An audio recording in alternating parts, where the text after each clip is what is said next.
Hello, welcome to the King Menkaure and Queen discussion. I am here with Mrs. Wyatt and myself, Mrs. Warren.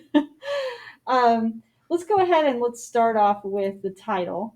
So the title is King Menkaure and his queen.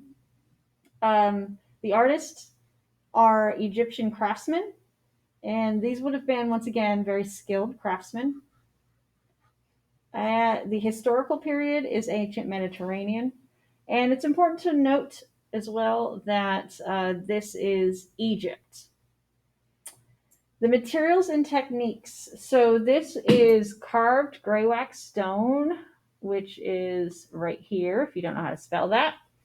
And it would have originally have been painted, but what's interesting about this is that they believe that it it definitely would have flaked off over time, and they believe that was purposeful, that it was intentional, and that basically because it was flaking off, this dark gray stone would show underneath it and reveal the symbolic immortal black skin of Osiris. So you can kind of think of mummies. When you see mummies in museums, their skin is very, very dark, and it doesn't look like how the skin would have looked when they were alive. So they called it the immortal black skin of Osiris, which is pretty cool. And Mrs. White, could you go ahead and talk about the intended purpose? Okay, so these statues were placed in a memorial temple courtyard, and they represent the pharaoh Menkaure, and his queen. And it shows them as being very youthful and very idealistic, which was typical for the Egyptian statues.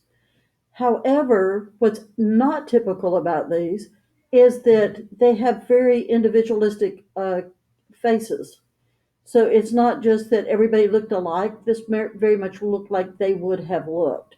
And that's something that you don't see within the Egyptian art. The other thing that's very unusual is that both her and him are almost the same size. So that's breaking that whole concept of hierarchy of scale. So she must have been awfully powerful, and he must have cared about her a lot.